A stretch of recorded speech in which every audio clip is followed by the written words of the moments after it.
What's happening there, guys, and welcome back to our channel, NBA Reloaded.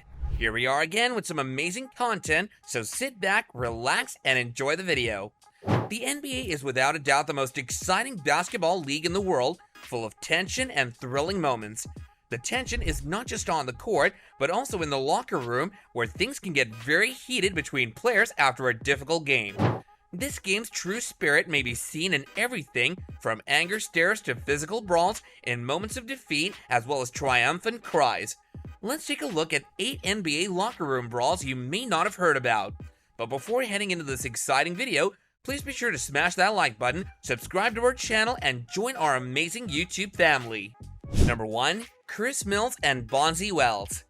This brawl occurred during a game between the Golden State Warriors and the Portland Trail Blazers. Mills threw a punch at Wells shortly after the final buzzer sounded, with Wells scoring the game-winning shot.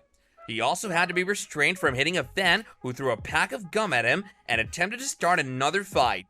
Mills was still not finished, so he proceeded to the locker room in the hopes of discovering Wells, but he was barred from entry.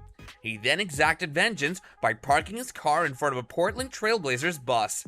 With the support of some of his friends, he attempted to organize another fight against the Blazers.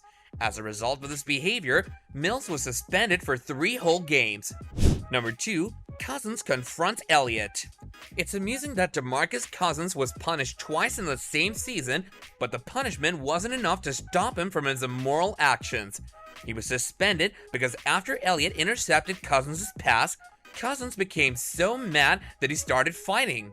Both of them were constantly trash-talking in the game as well. In another one of his games, he also punched OJ Mayo in the crotch and then later on got into a big fight with the Kings head coach. Perhaps the expression short fuse was coined specifically for him. Number 3. Sproul vs. Carlesimo. This next fight had fans all across the world on the edge of their seats, hooked to their television screens, waiting to see what would happen next. We've all witnessed rivals fighting during games, and sometimes even teams battling teammates, but Sproul went above and beyond. After his coach PJ Carlesimo instructed him to put a little mustard on the pass during the game, he approached him, grabbed him by the neck, and choked him in front of everyone. He then went on to threaten the coach, verbally harassing him. What's even more astonishing is that he left after this act, only to return 20 minutes later to punch Carlesimo before departing once more. For this act of violence, Sproul was suspended for 68 games and fined $6 million. He also lost a major shoe deal that he had signed earlier with Converse. In addition, he gave a 60-minute interview in which he defended his actions. He was adored by fans as a daring anti-hero.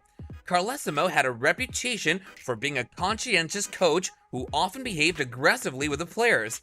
He was also sacked by the Golden State Warriors in 1999. Number 4. Randolph vs. Perkins.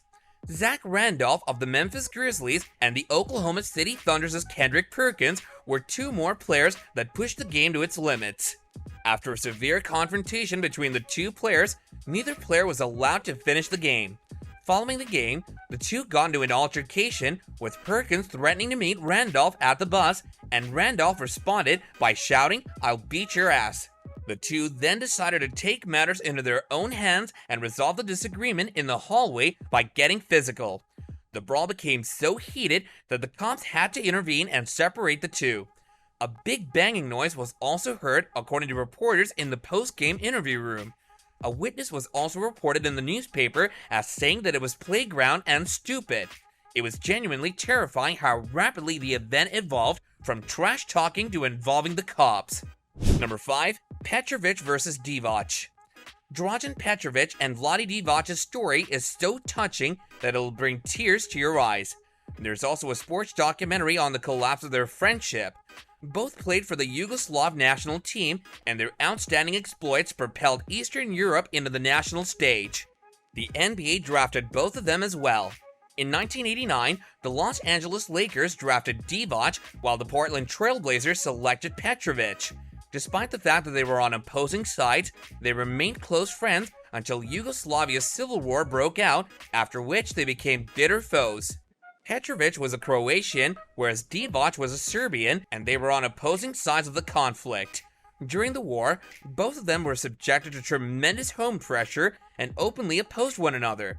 Petrovic died in a vehicle accident in 1993 before they could reconcile, and Divac's greatest regret, as he describes, is that he never had the opportunity to make amends to his friend. Both of them were torn apart by war, but death brought them back together. Number 6. The birthday cake incident. Let me ask you a question. I know we all like cake, but how far would you go to get one? It appears that these NBA players were completely enamored with it and were willing to go to any lengths to achieve their goals of getting cake. At 2 a.m., Kwame Brown, Ronnie Chernoff, and Lamar Odom all met a man holding a 2x2-foot sheet cake and decided to mess with him. The man requested that the players pose for a photograph, which they gladly accepted.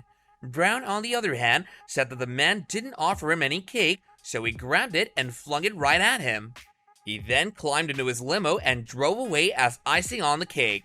The man became enraged and approached Lamar, asking about the cake. When Lamar's security got involved, the altercation became even more intense. Fortunately, however, there were no charges brought against any of the athletes. I believe we can now all agree that any topic involving cake may become extremely delicate. Number 7. Javaris Crittenton versus Gilbert Arenas. NBA players, without a doubt, have outstanding basketball talents, but they also excel in a variety of other sports.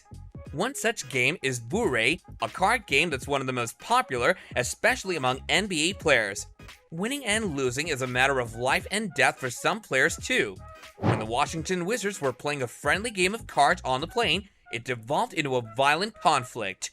Javaris Crittenton, who had just lost a game to Gilbert Arenas, demanded a rematch. However, because the plane was too close to landing, this wasn't an option. Crittenton became enraged and began yelling and hurling threats towards his teammate. Arenas also didn't keep quiet and followed suit. When the plane landed, everyone assumed the battle was finished. Unfortunately, the flight was far from over as Crittenton entered the locker room brandishing 4 guns and pointing them at his teammate. McGee, on the other hand, also brought a weapon of his own. As a result, the two players were locked in a stalemate. Almost everyone exited the changing area in a hurry. This information spread like wildfire, prompting the police to interfere. Both exceptional players were suspended from the season due to their impractical behavior. Number 8. J.R. Smith versus Kenyon Martin. Many sports have a variety of traditions and pranks that athletes enjoy playing on one another, and most find them amusing. Filling one's car with popcorn is one of the oldest pranks in the book. This is typically done by experienced players on rookies who are purchasing their first car in order to make the experience memorable. However, it seemed that Nuggets player Kenyon Martin didn't take the joke well when J.R. Smith packed his entire car with popcorn. The experienced players became enraged and requested that J.R. Smith be brought in. Everyone on the team almost begged him not to visit J.R. Smith because they were afraid the two would fight.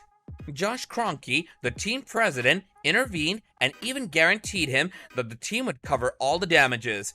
In an interview, Martin reportedly said, "If he comes back to the gym, I'm going to slap him on sight." Although Martin has recovered from the prank, it appears that J.R. Smith has learned his lesson not to mess with a veteran. That's it for today, guys. Leave a like if you enjoyed the video and give us your review regarding the video in the comments section down below. Also, if you haven't done so already, do subscribe to our channel and click on the bell icon so you can be notified of more videos like this going forward.